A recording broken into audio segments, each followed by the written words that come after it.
Hello, everybody, and welcome to the show. This is Multifamily Chronicles. I'm your host, Adrian Danila. Today, our guest is Neyda Urias. Welcome to the show, Neyda. Hey, Adrian, thank you so much for having me again. I do wanted to say, like you mentioned, Neyda, that this is your second time on Multifamily Chronicles. I'm very excited to have you back.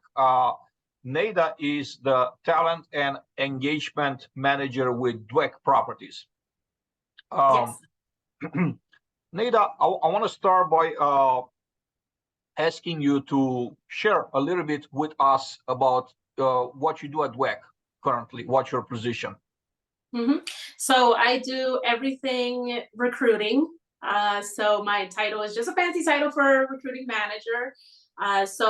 We're obviously in multifamily, and so I am leading the department, the team of recruiters, and right now we're just a team of 2, and we are always, hiring for concierges and leasing, maintenance, property managers, and even into corporate positions. Recently also I've added new responsibilities, which is overseeing benefits. So that's something new that I'm tapping into, which is different because my last 13 years have been all recruiting, and now I'm tapping into benefits. So it's nice that I'll be kind of expanding a little bit further out into other areas of HR. Well, congratulations. Sounds like it's a promotion. Yeah, thank you. Neyda, I want to go a little bit back in time and ask you a question. Why multifamily? How did you end up in multifamily? By accident. I remember this was many, many years ago. My first job was in accounts payables.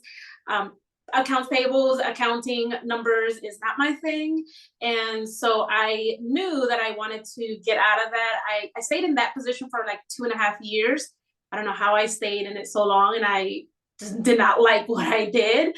I knew that I needed to get out of there. It was also a toxic environment, and toxic leadership, and things like that. So I just knew I needed to get out. And back in those days, Career Builder was hot, and people were using Career Builder to find opportunities. So I remember putting my resume out, and I got hit up from my old boss who recruited me, Olivia Hunter, and she, said, "Hey, I have an accounts payables position, and would you be interested?"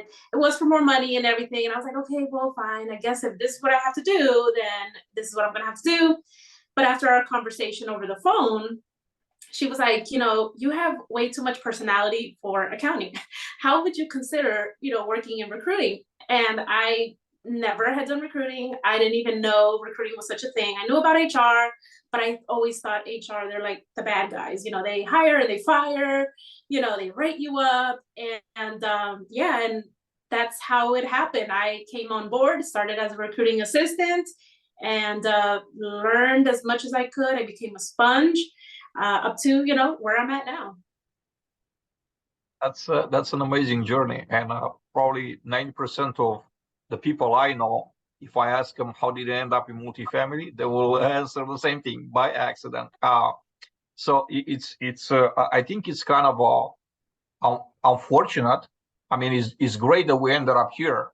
We love the industry, but it's kind of unfortunate the way we ended up, that we're not doing a better job at actually advertising this industry as a career, as a real opportunity, so people actually know what people in property management do. Do you agree? For sure, definitely. And I think that people don't realize real estate, we all need a place to live. That's something that is not going anywhere, and, people are, they're always looking at other industries, that seem to be doing it big, the tech industry, or, even, warehousing, or any other industry, hospitality, but you don't think about, hey, real estate, we're not going anywhere. And even through the pandemic, a lot of us suffered through, the pandemic and in the industry, because of course, people weren't paying their rents and such. But at the end of the day, we all still need a place to live at. And there was help that was provided to people to help them to get back on track. And so, that's just one of the things in life that we need is shelter. So we're not going anywhere. Yeah, that's for sure, and that's a great way to advertise, right? Yeah. Always going to be around.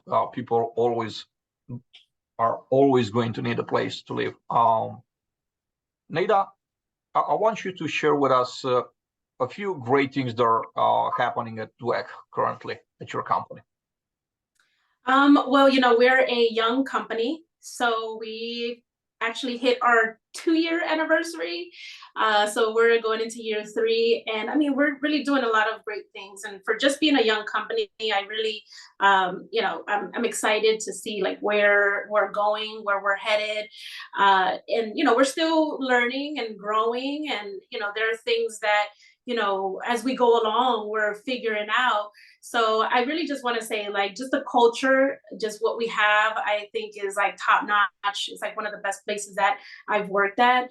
It starts from our CEO, and it trickles down to the rest of us. And I think nowadays for people, people are no longer wanting to stay or work in toxic environments, and culture is very, very important to people. And I know that what we have is something amazing, and it'll get better. So I'm definitely excited to see. You mentioned toxic environments a few times, and I do wanted to say that probably never people enjoy being in those type of environments, but now more than ever, first of all, there's way more opportunities than ever before in a history.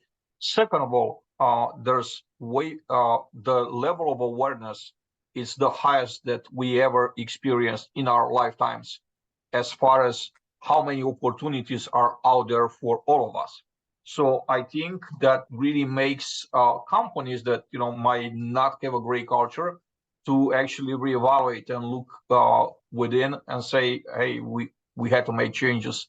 Otherwise, we're going to have a serious problem. The problem that we have with labor shortages is just going to get worse and worse. Oh yeah, definitely. Definitely. And even from my first experience in the workplace, when I knew it was a toxic environment, I told myself, I got to get out of here, because I knew I couldn't thrive in an environment like that. And, once I got out of that and I went into an environment where I was embraced and, I was supported, my team that I had, was amazing, and they all wanted the best for me. That really, to me, just really made me, it solidified, right? That like you can never thrive in a negative, in a toxic environment. Like you have to be in a positive place, in a place that is welcoming, in a place that is, going to support you, because that's when the best of you comes out. Absolutely right. And I want to emphasize that high performance, people that have the drive, like they don't need encouragement or a kick all the time so they could perform. High performers, they don't stick around in those type of environments. They just don't. They up and leave for bigger, better things. So a toxic environment only gets stuck with BNC players. That's just unfortunate. It's the reality. People that don't necessarily have a high level of drive and goals and performing at the top of their capabilities. So that's the choice out there. You want to build a great team, then you have to look at the culture. It's the thing. Like it's not something that companies can avoid, or it's not that proverbial can that they could kick down the road for any longer, just because people more than ever know that they have options and they act upon, right? For sure. And, and it starts in the recruiting process. If you, as a candidate, if you have a negative experience already from the recruiting process, meaning maybe like it's been weeks since you heard from a recruiter, right? And I know we all get those auto emails and everything, but sometimes just hearing from the recruiter, either yes, you're moving forward, or hey, there's a delay, or hey, you know what, you're just not a fit for this role. I think we all want closure, and when we don't get that as a candidate, as an applicant, we're like, okay, maybe this is not the place I want to work at, because you guys, it took too long to respond. And so even from that point, from the recruiting experience, that can also say a lot about a company as well. You're making a great point there. If I'm a candidate and then I don't get a timely response, right? So in my mind is this: if now, when I'm not even an employee of yours, like even before I join your group, you're so slow at responding, chances are things are not gonna go better after I start working with you. Therefore, should I really want to work for you? Probably the answer is towards no, then yes. Exactly. So you're making a great point. Red flags are starting from the recruiting process, from the first touches. It's about the touches. If the first two, 2-3 touches don't feel right, probably that's a huge red flag for you as a candidate to say, I had to move on. As much as this sounds like a great opportunity, I really have to move on, because if this happens at the very beginning, things are not gonna go for the better later on. Do you disagree? No, I agree. I've been on that side as well. I'm a recruiter, right? So I know what it's like to be on this end, but I've also been on the applicant, the candidate side. And I've applied to jobs before, and I felt like that, where maybe the recruiter, themselves were not as friendly, and it tells me a lot, when I'm like, I don't think I really vibe. I don't think I really connect with the recruiter. And as a recruiter, you are like that middle person, right, between the candidate and the hiring manager. So you're the advocate for both sides, really, and you have to really make that connection, because you're like a matchmaker, and our role is very important, especially for any company to function. I always tell people, recruiters, we are overlooked often. Yeah, we don't bring in the dollars. We're not the sales team. We're not bringing the dollars, but we bring the talent that brings you the dollars. So we are very important into this process. And as a recruiter, it's our job to make sure that we can connect with that applicant, with that candidate, that they have a very great experience, because they're going to take that experience and they're going to hold on to that. And they're going to expect that every single experience through their journey with us is going to be the same. But if there's already disconnect in the beginning of the process, you might be a great candidate, but you're going to take your talents somewhere else, because that recruiter just, was not it for you, You're absolutely right. So, you got to be the matchmaker. You got to be the salesperson too, because you got to sell them on the job, on the company. It's not just like, hey, what do you have to offer? This is a two-way street. People that, believe that nowadays people are going to come, knocking our doors down, begging to work for our companies. That's just not happening. It's not a reality. Right. And if you have that type of expectation, you'll be in for a painful wait of, not having candidates knocking on your door that you just want. So that's why it's very important, like you said, that, you have the top recruiters and they're doing a top job. They're performing at the very top to make a great first impression with the candidates. So Neyda, I want to go back to a conversation, part of the conversation we had when we first met. This was a while back. I think it's been almost a year, probably like 9-10 months. So we have talked at length about the Great Resignation at the time. Whether that's going on or not going on is called a different way. I do want to touch on the labor market currently and the challenges that we have with labor shortages, because we all companies have a certain level of challenge with the labor shortages. We have to be very honest about it. So tell me a little bit about what you see in the market as far as labor shortages, and then how do you see that evolving within the next, 6 months to a year?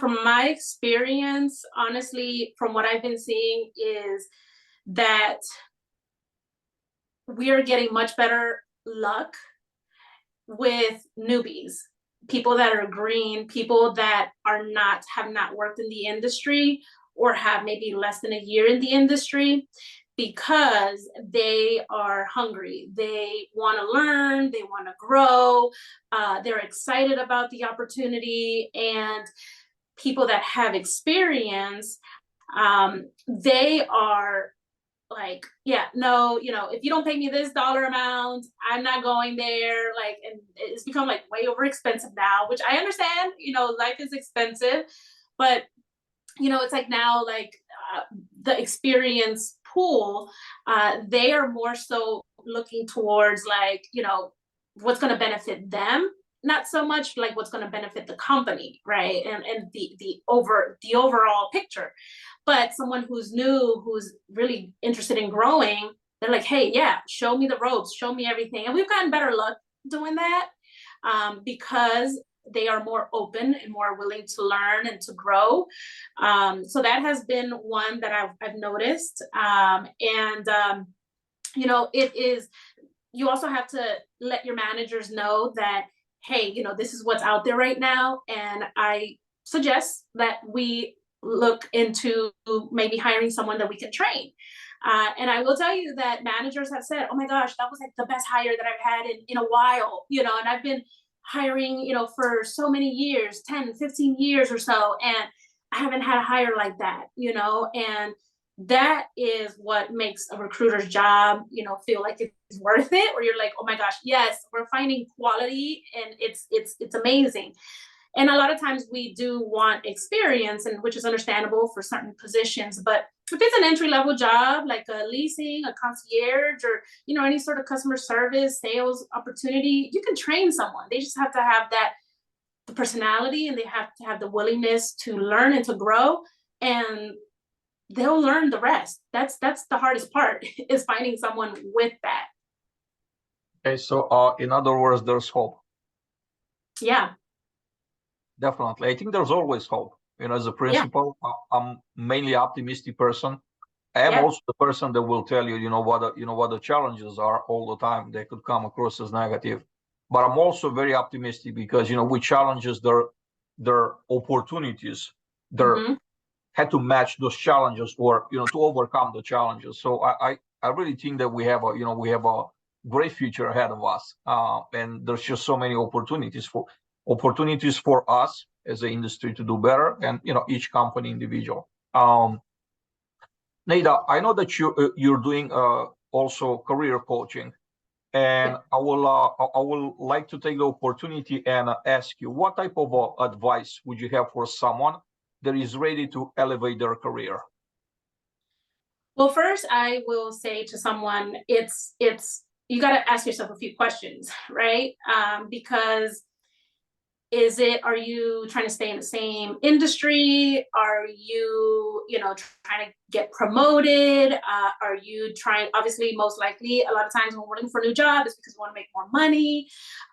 But, really, what is it? And what you are doing now, is it really something that you enjoy? Or are you willing to start fresh, start over, start new in the areas in the industry that you would prefer? So you really have to first find out from yourself, like what you want to do. And then once you know that, then you can start looking up different job opportunities. And once you look at the job descriptions, you'll know what they look for. Then you want to set up your resume, your LinkedIn, to make sure that you have certain keywords, that you have certain bullet points within your resume, your responsibilities that you've held in your roles, like giving numbers, right? Like, in an X amount of time, I increased X amount of sales, right? Those are numbers that companies, that recruiters want to see, because it shows that, okay, you work hard and you bring us profit, or you bring us money, or, how did you decrease, the delinquency, right? Things like that. And so it's numbers nowadays in your resume. You want to show numbers. How many calls a day do you respond to? Maybe, you're in a call center. How many calls a day do you handle? Emails, things like that. Anything that you can think of that you can put into numbers, that's going to be important. And then, once you fix up your resume, with all of that, and I guide, my clients as well in that process, and I have a one-on-one conversation with them to say, okay, tell me all about yourself, tell me about what you've done, tell me about your roles, and tell me what you want to do. And then I also look at that job to make sure that I align the resume and the job description, so that way when a recruiter, or even through the application system, your resume goes through, you're going to stand out, you're going to be seen. And so, it's definitely not like a one-time thing. Like, it's really a process, and it takes time to put all of that together. And, I take that hard part away from my clients, where I do that for them.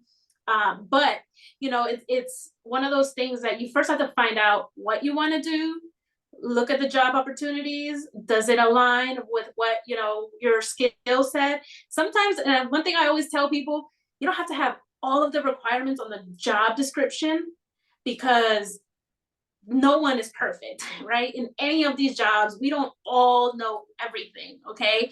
But as long as you have the basics, the foundation, based on the level of role you're looking at, then I think that that's when you can definitely start to think, well, my experience here is transferable to this role, to this industry, things like that. So just like in, let's say, for example, in leasing, right? Maybe you haven't worked in property management, but you've done sales. It could be phone sales. It could be working at a luxury store. It could be any type of sale, car sales. And those skills transfer over into leasing, because leasing at the end of the day is sales. It's customer service and it's sales. So it's also, you have to think about, how are your skills transferable? So there's three takeaways that I'm taking from this topic: transferable skills, keywords. So you will show in application system, search, and also when someone, a human, checks that. And also the third one is KPIs, right? You said numbers. So what you can measure, you can improve. And if someone says, I am a great salesperson, I am a great manager, tell me what makes you great.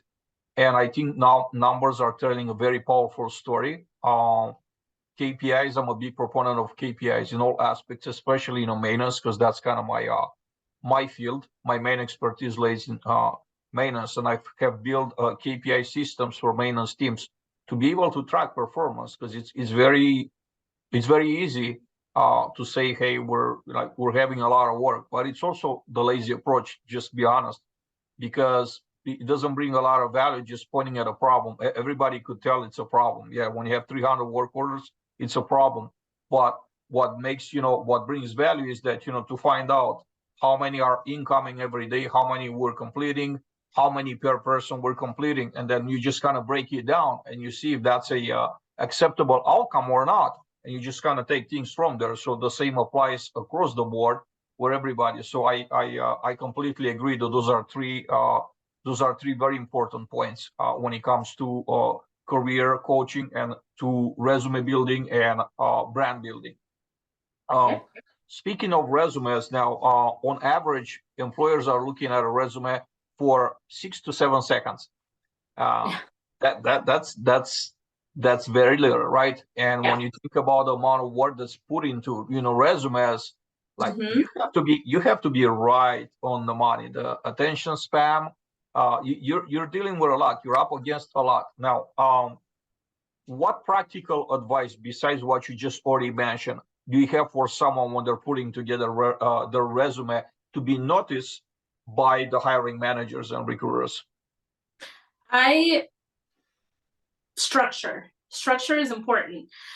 So you have to have an easy to read resume. Long gone are the days that you needed to have 2, 3, 4, 5 pages worth of resume. Now 1 to 2 is ideal. Maybe 3 if you're more like at an executive level. But for entry-level roles and like mid-level management, 1 to 2 pages is enough, right? And long gone are the days where you needed to write long paragraphs or have like 50 bullet points per each job, right, that you held. Now, between 5 to 7 bullet points is enough to tell your story. And when you tell those stories in those bullet points, it's more so of you're focusing on the data, right? You're specific. So if you were a manager, how many people did you manage, right? Or if you are, if you work at a property, how many units? Is it class A, class B, garden style, mid-rise, high-rise, things like that? Because these are things that we look for as well. We want to know, well, did you work at a high-rise before? Or do you have experience at garden style? Because they're completely different.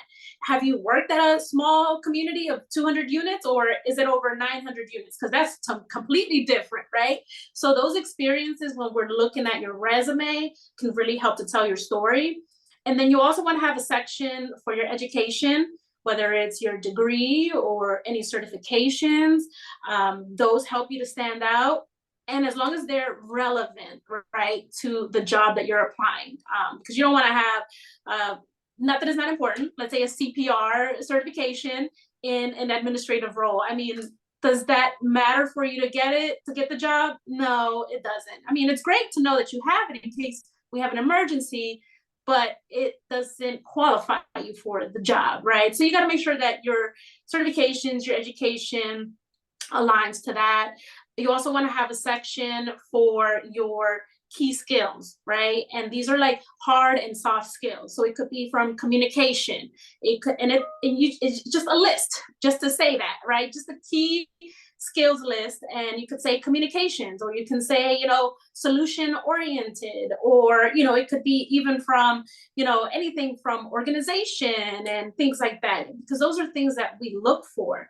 And then you may also want to have a section for any software that you have experience using. So in our industry, we use Yardi and OneSite and all these different Microsoft, right? All these different softwares. So you want to list that on there, because we're also looking to see, okay, do you have that experience, or what softwares have you used?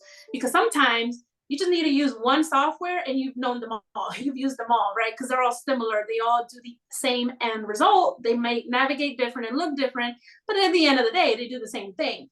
So it's just, showing what you have, what you know. And of course, at the top, you definitely want to have your contact information. You don't need to list your address. You could list your city and state, but don't list your full address. Like, we don't need to see that. Your number, your email, and your LinkedIn profile link. You definitely want to show that on there, because yes, we are going to your LinkedIn profile. We want to connect with you, or we want to see your experience on there as well, things like that. And even in your professional summary, you want to make sure that you are not repeating what is on your resume, but more so your professional summary is just talking about you and what you can bring to the team. And it doesn't have to be 5 sentences. It could be between 2 to 3 sentences, but those sentences have to have substance. They should be enough to be able to describe your story, who you are, and what you bring to the team. And it has to be easy to read, and within all of that, you want to make sure keywords are important. They're spread throughout the resume, and, because as a recruiter, we're just glimpsing through your resume. First thing I'm looking at, okay, contact information. Okay, let me look at your summary really quick. I might skim through your jobs that you've held. I'm looking at your titles and maybe like a first few words in there. I'm looking at your education. I'm looking at your skills or software, anything that you have. So I'm skimming. I'm honestly not reading all of that. I'm just looking to see what stands out for me. So you want to make sure that your resume will stand out for the job that you're looking for. It's it's a lot like speed dating. Yeah. You had to make an impression, and it's actually like speed dating on steroids. When you have to make an impression in the first 6-7 seconds, that's a lot. Yeah. But you have to. Yeah. You have to find ways to impress. Exactly. Yeah. Now, Neyda, a lot of the candidates out there on the market don't have advanced interviewing skills. They don't interview well, especially entry level, mid level positions. What type of advice would you have for someone? How would you coach someone to do well on an interview? What are some tips that you want to share here? Yeah, and I want to remind people too that I was in their shoes before, where I didn't know what I was saying, what I was doing. I didn't know if it was right or whatnot. And back when I started interviewing in early on in my career, there wasn't really all this information accessible like we have now. You can go on Google, you can go on social media, and you have people sharing tips and whatnot. But I always tell people, especially like if you're entry level, I think that that's always the hardest because you don't know how to sell yourself, right? After you've grown in your career, you're kind of more experienced, you're a little bit more confident in yourself and your experience. And, but still, I know that there are people who get nervous, but I like to start with those that have little to no experience, is to say, okay, you know yourself, right? You know yourself. You are telling your story. No one knows you better than you, okay? The recruiter, the hiring manager, they want to get to know you, all right? So when they ask you, well, tell me about yourself, you don't want to go into a whole tangent of, oh, well, let me tell you about my family, my kids, and I'm this, and I'm divorced, and I'm this, and I'm that. No, like you don't want to go into that. When we're asking you, tell me about yourself, we want to know about your work experience, more so of like what you've done. Like how long have you been in the industry, or how long you've been doing what you've been doing. And you don't have to go all the way back into your career. If you're like a newbie and you've had internships, you volunteered, talk about those stories, talk about that, because that also counts into your experience. Is experience, So you want to definitely mention those things. You want to highlight any achievements that you've had in your role. You won Team Member of the Month, talk about that, tell them that. Yeah, I'm a great leader, or, I was named lead on this project, or anything like that, because these are things that we want to hear. Or maybe you just got out of high school and you're like, well, I've never worked. Okay, well, that's fine. You can obviously the recruiter will know this is your first job, right? And you can say, hey, this is my first opportunity. I just got out of high school. I'm looking to make a career, and this role interests me, this industry interests me. That's why I applied. And, I want to learn, I want to grow, and I can see myself long-term in this role. So like when a recruiter hears those things, it's like keywords. The keywords that we read on the resume, you also have to say keywords in our conversation as well. That's going to make you stand out. Are you a high performer? Are you, a high achiever? Or, tell us about yourself, and, you don't have to get personal, because that's not really what we want to know. Not yet. So don't tell us about any personal things. Just keep it to your work.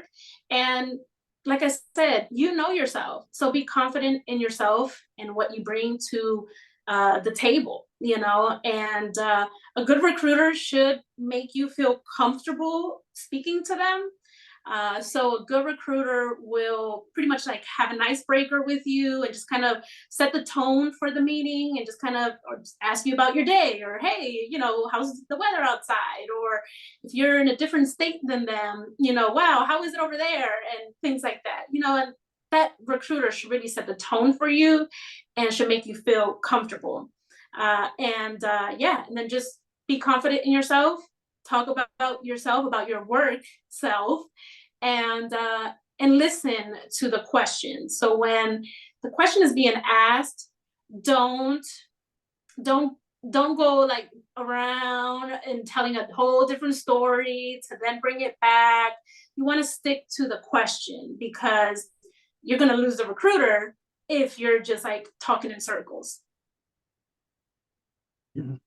All great pieces of advice right there. The next topic, Neyda, that I wanted to touch on is one that most people wish that we would talk about, but nobody really feels comfortable talking about. Very few. I won't say like that's a hyperbole that nobody wants to talk about, and that's pay, right? And it starts with companies. A lot of companies still not advertising the pay, what the position pays, at least the range. And it goes to like when in the interviewing process, this conversation, should come up.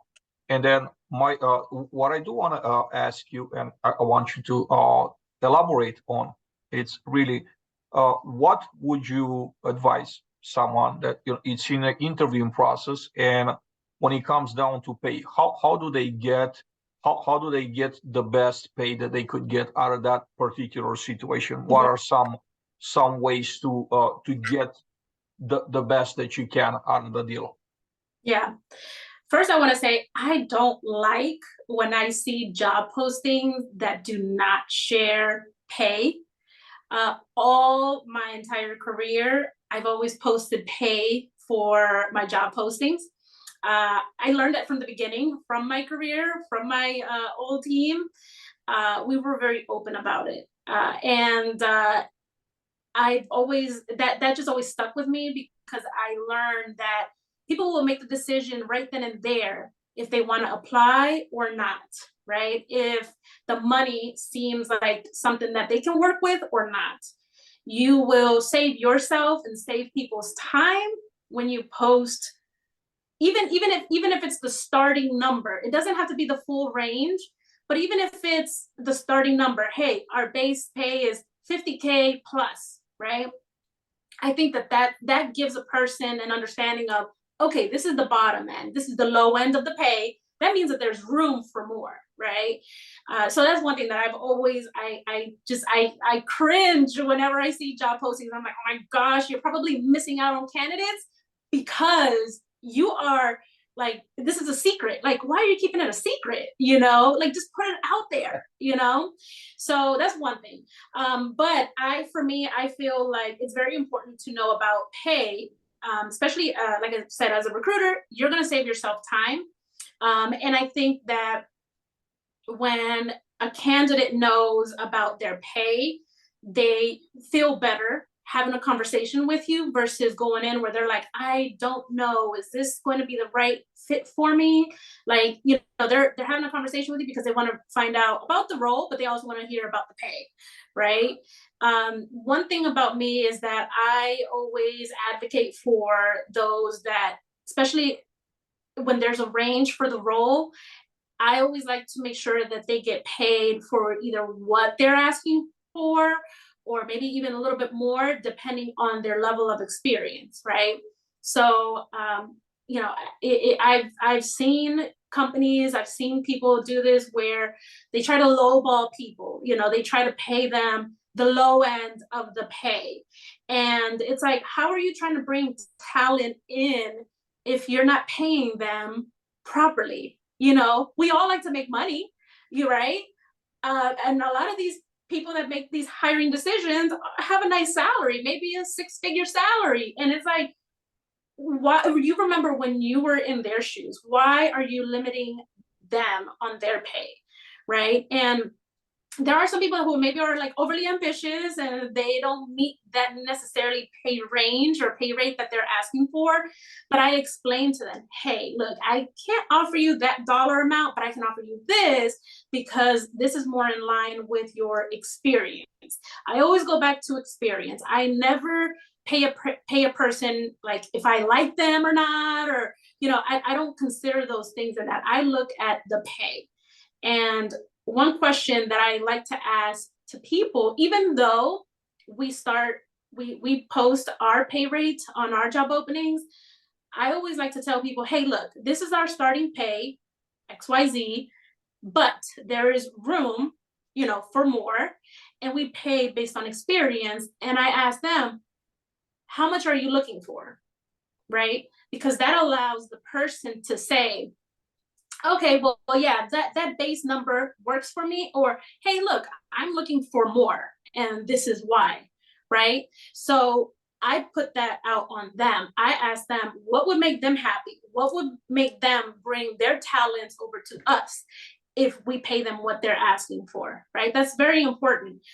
And I think that when companies don't do that, when they try to lowball people, they're doing a disservice to themselves. And that's how they end up having high turnover, because people will take the job because it's money. We need money. But trust and believe, they are on LinkedIn, they're on Indeed, they're online, Googling, looking for the next job. And then people will wonder, well, this person just got here a few months ago. Why are they already leaving? Because you pay them on a low end. You lowball them. And that's something that we have to remember as a company. And, especially, nowadays, life is expensive. Everything, there's inflation, there's all this that's going on, and people are really trying to get paid for what they're worth. No longer are the days where people will take whatever is offered to them. People negotiate now. People will say, hey, what you offered me, the next company over there is offering me that, or my company is counter offering me, or what are you going to do? And it's like, what do we have to do as a company? We have to keep up with that. We have to keep up. And, we like to make good money, and, and we're making the company money. So you have to pay your people properly, because at the end of the day, we all need money to survive. We need money to pay our bills, to be able to eat, to take care of our families. Everyone does it, right? From the top end of the company all the way to the bottom end, we all need the money. And that's something that we have to always remember, is that let's pay people based on their experience, and just post even the starting pay on your job posting. You're going to save yourself a lot of time from doing so. All I could say is preach, keep preaching. I love everything that you just said. Well, it starts with, like you said, life is not cheap. People need to get paid what they worth. Now, I never, as a hiring manager, would look at someone and say, this person deserves, 25 an hour.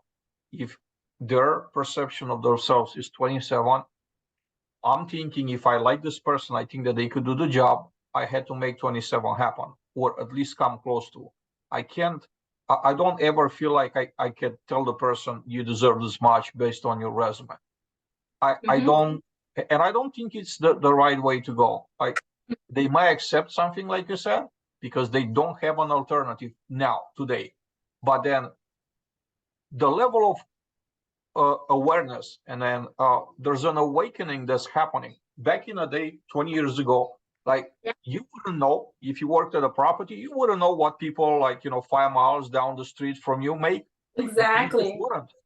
Today, you know everything. Today, you know everything. What your comps are making, people are talking to people, networking. There's so many tools out there available for people to find out what a fair pay is, or what a market pays. You can't just cheap out and say, oh, we're gonna save money, because you're actually not saving. It's just a matter of time. Like, when you made that offer and the person accepted, the countdown starts to their departure. And it's not going to be probably a long stay, right? Just because people are going to go where the money is. And companies hate that, companies for a long time, they would keep it a secret. Don't tell your coworkers how much you're making. Don't tell each other how much you got, because, it created conflict. But nowadays, people still talk to each other. People tell each other, you're making 50 cents more than me. You're making $1 more. You're making $5 more than me. What? How? Right?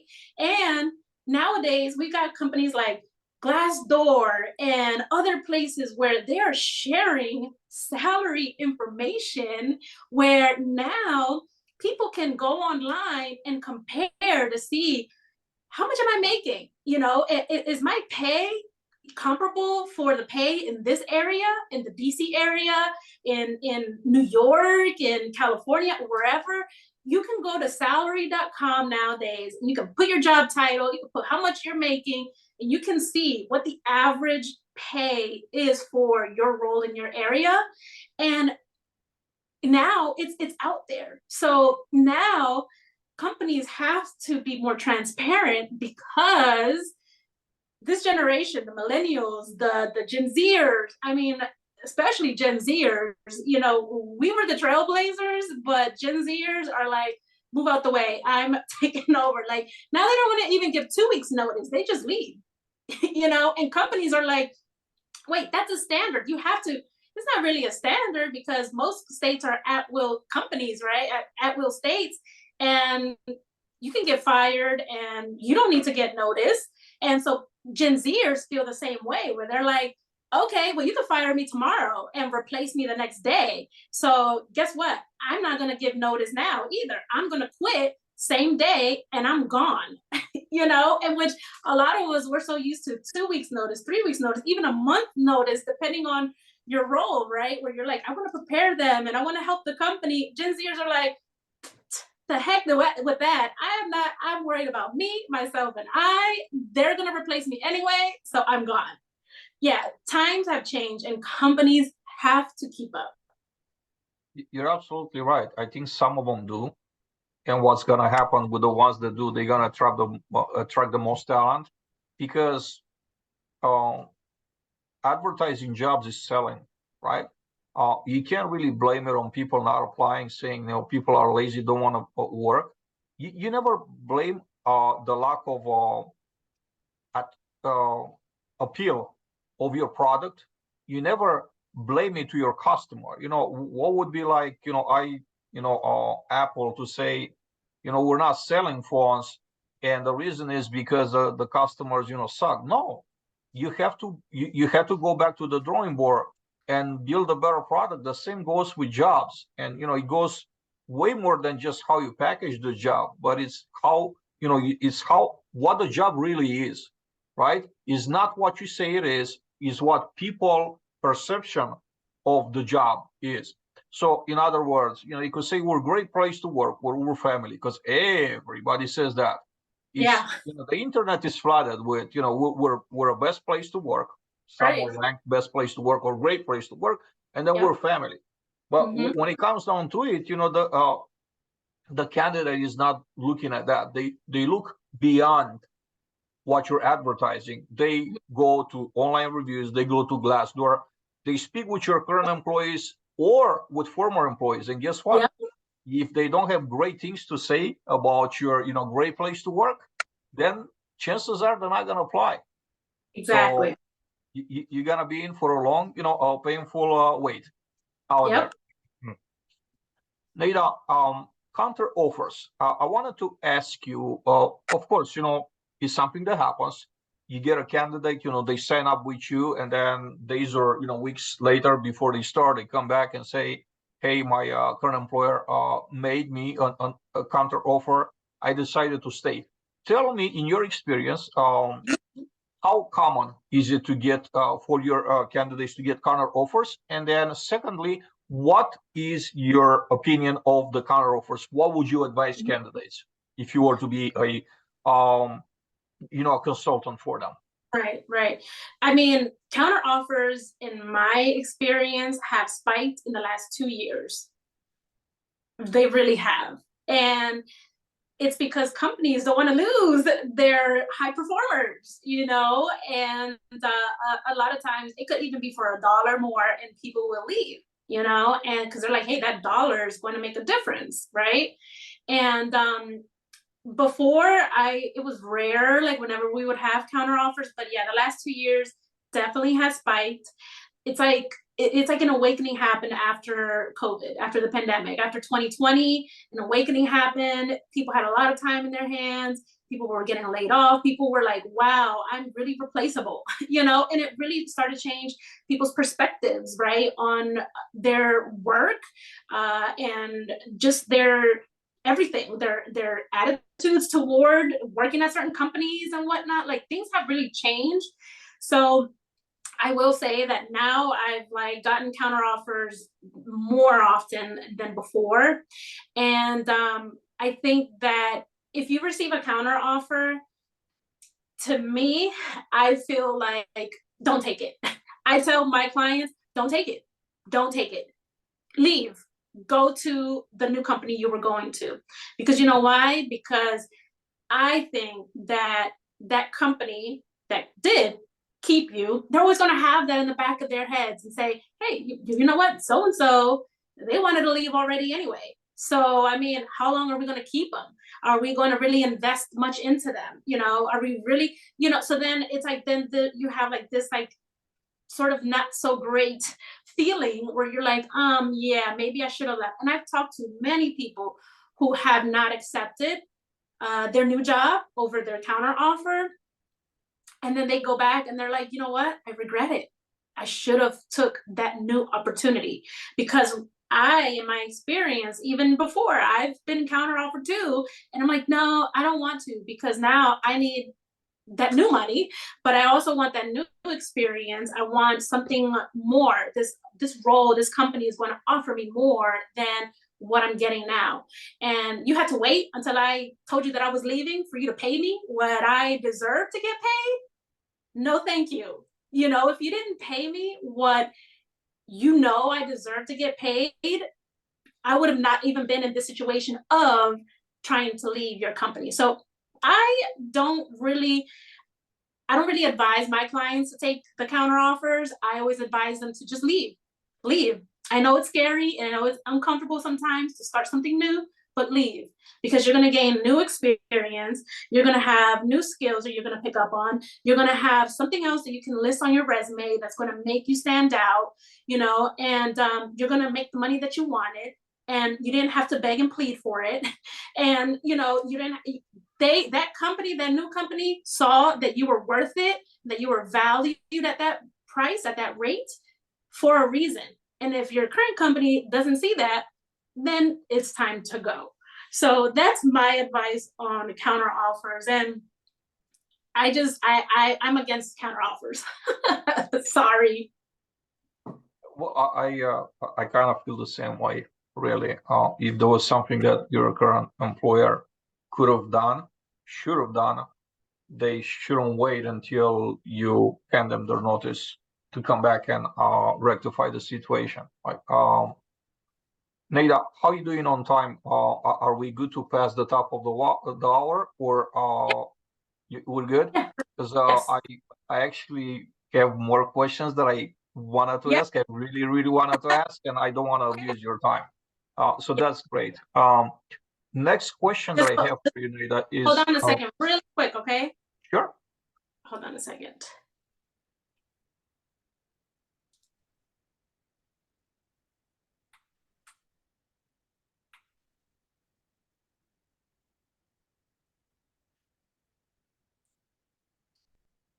Okay, sorry. I had something that popped up. No worries at all. So delete the part. it has to be. It's the like beauty of editing, right? It is. You know, we're not on live TV, and even if we were, I don't, care. We're here to make the best of it, and sometimes, life happens. So everybody understands. Neyda, you talk to a lot of candidates, and I do want to ask, what do you see as the main reason or the top reasons that they're telling you for them being on a job market, looking at changing their current job? Like, why are they looking? What are the top reasons why people are looking nowadays in this current market? A lot of what I'm hearing is culture, the environment. That's a lot of what I'm hearing. People are now standing up for themselves. They are not staying in a place that they do not feel wanted, or where they feel like they're not being used to their utmost potential, or that they're not valued. People nowadays are really focused on, like, before, I feel like a lot of people felt like, yeah, I want to be loyal to a company and be there for X amount of years till I retire. And now people are like, what are you going to give to me, company? You know, what are you going to give me? Meaning, are you going to invest in my education? Are you going to pay me right? Are you going to make me feel like I belong in your workplace? Are you going to make me feel comfortable? You know, is my boss going to be micromanager or not? You know, are they going to allow me to be independent and get to do my job how I want to do my job? Like these are things that people want nowadays. You know, people no longer want to stay loyal to a company just for the pay or for the longevity. That's why nowadays we see a lot of job hoppers. 10 or so years ago, job hoppers were seen in a bad way, a negative way. Oh my God, you're job hopping, you're not loyal, you know, you are like quick to leave. And nowadays it's so normal. It is so normal nowadays because people are trying to find that place that they do belong in. And sometimes it may not necessarily be that first company that they go to. They may take them 2, 3, 4 tries to get to that company, right? But when you are a company where a person fits in, they will stay. They will be loyal to your company, and they will, you know, refer friends and family and really put the word out there to say that you are a great company to work at. So really, people want that emotional piece of it nowadays. It's not just a transactional thing now. It's more of what's in it for me. Like, what are you going to give me? Neyda, next section, I have a few rapid fire questions for you. Ready? Okay. So, how did a failure or an apparent failure set you up for future success? Oof, yeah, that is a great question. It just put a fire in me. It lit that fire in me, and I said, nope, I am not going to go through this again. I know my worth, I know my value, and I will leave if I have to, you know, and I do. And I think that that's like very important. And, you know, whenever I have any sort of, I mean, it's rare when I have those experiences, but the time that I've had those experiences, I'm like, yeah, I'm gone. Next one. What advice do you have for a young person stepping into the real world? Like they just finished high school or college and they're ready to take their first job and just kind of live on their own. Yeah, my advice is if school is not for you, that is okay. That is okay. I think that a lot of times once we get out of school, out of high school, our parents and all these people instill into us, you gotta go to college, you gotta go get a degree, you gotta do this, do that. And I'm here to tell you that no, you can follow what you would like to do. If you want to work and make money and then go to college later, you can totally do that. You know, or maybe you want to go the untraditional route, right? Where you want to go to a trade school, cosmetology school, you want to become a maintenance person or whatnot. That is okay. All right. Nowadays, there was even an article that I saw earlier where they were saying, are college degrees, are they even worth it nowadays? And that was a real serious question, right? And I will say that it's great if you have the education, but that experience, man, that experience does not beat anything that you learn in the class. Because now, unless if you're a doctor or something like that, I don't want anyone performing surgery on me that has no idea what they're doing, right? But I'm talking about these other jobs where you can learn it on the job and then eventually get the experience. I will use myself as the example. I started in HR without my HR degree. I thought I was going to go into a different route. And once I got into HR, I really realized that was something that I loved. I loved HR. It was a great field for me. And eventually, once after a couple of years of experience, I decided, you know what, I'm going to get my HR degree. And I did, and I have it. But I will say that my experience, it beats having my degree at the end of the day. Because I get asked, how many years of experience do you have? What have you done? It's not about, well, what courses did you take in school? They don't ask me that, So I will say, listen, if you got to be the black sheep in your family and go a different route, do it. It is okay. Find out what you want to do. Hey, maybe you want to be an entrepreneur. Okay, you want to start a clothing line, a t-shirt line, do it, do it. Because at the end of the day, you got to make yourself happy, and you got to do what you want to do, and whatever's in your heart. And sometimes we may go through school to please our parents or to please whomever, and we're unhappy. And no, think about yourself, make yourself happy. That's an excellent message. Neyda, in the last 3 years, what new belief, behavior, or habit has most improved your life? Oh, I will say that just in general, or in my professional? In general, any aspect of your life, yeah. I will say setting boundaries really did something for me, both personally and professionally. Professionally, I was always yeah, I can do that. Sure, I can take care of that. Yeah, I can do that project, and I'm working on all these different things, right? And I'm like, what the hell? Like I'm overworking myself. Now I'm like, if I cannot handle or take on another project or whatnot, I will say, oh yeah, no, I can't do that right now, So I definitely have really set that in my life, and even in my personal life, where it's like, nope, I can't attend that event and I don't feel guilty for it. I can't hang out with you this weekend and I don't feel guilty for it. Before, I was always the yeah, I'll do that, or I'll do this, or I'll go here and I'll go there. And I learned that I have to have boundaries.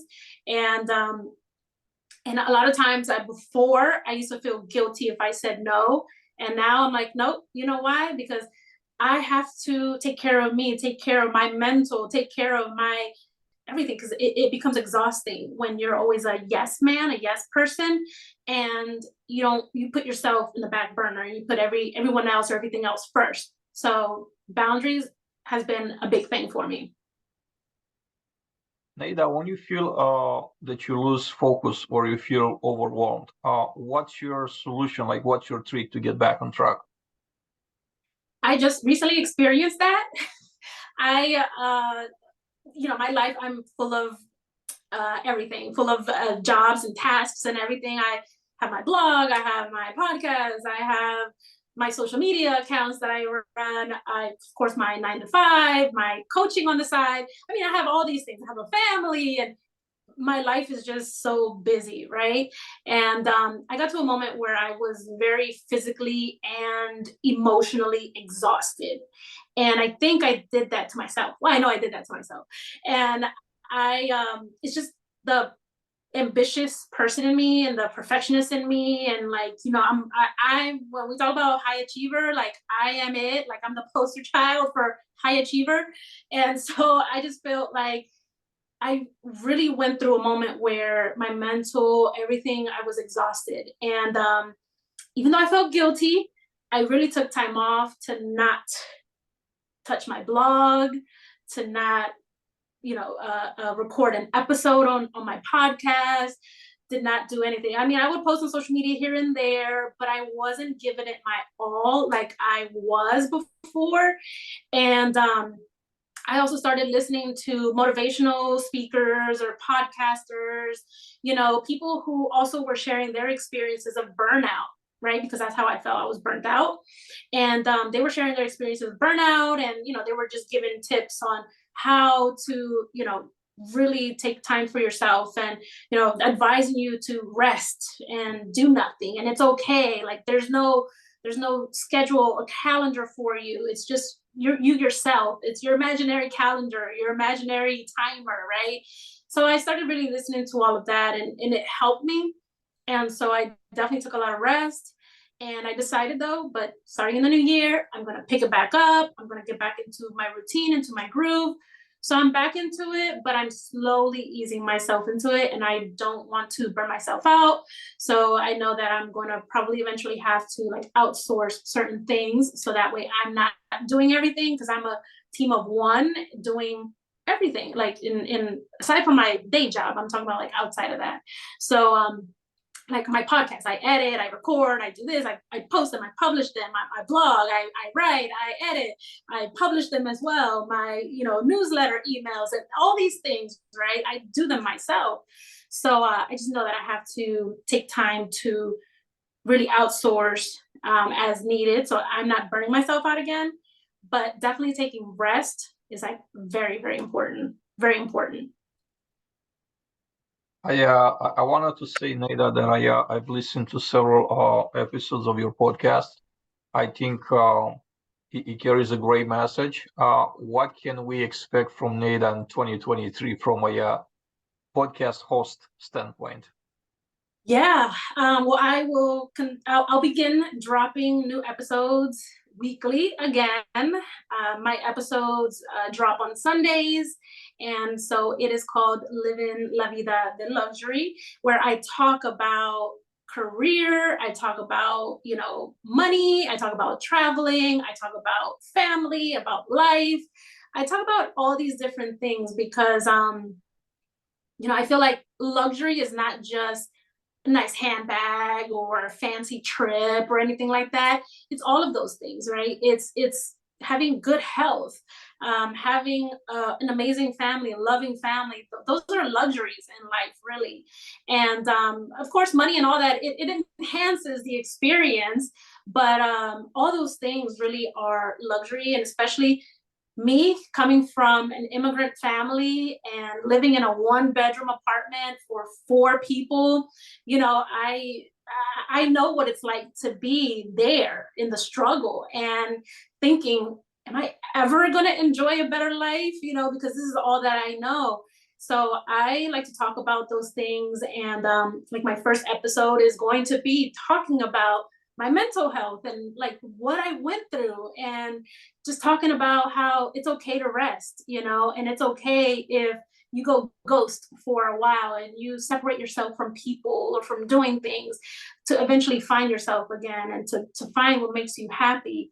And so for me, it's really talking about all those things. And I want to continue definitely sharing my experience, growing up in an immigrant family, growing up, low income, middle class, talking about career tips, talk about even my own experience, because I am where I am, thank God. But, I didn't see myself in my 30s being where I am and I saw myself here maybe by my 40s, maybe my 50s, and so I'm very grateful that I'm ahead of the game. So I want to talk about all of that to be able to inspire other people who are maybe in the same situation that I was in, or, because especially, when you come from an immigrant background, right? Those things seem almost impossible because you don't see anyone in your family, living it up the way that we think we should, or the way that we see on TV. So those are things that I really like to talk about and I like to share. So I'm like a lifestyle topic, career topic, travel, all of that. I talk about all of those things. Neyda, this was a really amazing conversation. I actually had more questions that I wanted to ask you, but look, I know that you gotta go back to your day. So I do want to thank you very much for coming, and also I want to give you the opportunity to maybe highlight something in closing that you didn't have a chance to do during our conversation, whatever that might be. Yeah, I just want to say that it's a new year, and I know that we all set goals for ourselves, and I think that we should achieve those goals. Believe in yourself. That is my word of the year, is believe. I've been putting it out there. I'm on the road to become a millionaire, right? And I'm doing whatever I can to do that. And I'm believing in that. And it seems so far away, but I don't know how I'm going to get there, but I will get there. And, I know that believing is a big part of anything that you do. If you believe in yourself, you've taken off the hardest part of the work, right? Is believing in yourself. So believe in yourself, no matter how crazy, how big, how almost impossible your goal, your dream is, do it. Believe in yourself. And even if you have negative people around you, family, friends, or whoever around you that may not believe or support in your dream, it's okay. As long as you believe it, you got it. And invest in learning, invest in learning, invest in, networking with other people that are where you want to be or where you see yourself. Surround yourself with those right people, because those are the people that are really going to be able to support you, and they're also going to help guide you in the right way that you want. So that's me for myself, but then also for you out there too, to just remind you that just really believe in yourself, believe in your goals, your dreams. Nothing's impossible, nothing's too big. And in the word impossible, it's I'm possible. So I go with that, and I will leave you with that. I couldn't think of a better message to close the conversation, also to start 2023. Very positive message. Thank you again. It's been a real pleasure to have you on. I really enjoy our conversation. Your wisdom, your expertise. Thank you for sharing it here with us, with the audience. I hope to get you back here for a third episode, because I think that there's a lot more that we haven't touched on yet. Definitely, for sure. Everybody, thank you very much for taking the time to watch us today, to listen to us. This is Adrian Danila. I'm your host. This is Multifamily Chronicles, and we hope to see you back here soon. Have a great day.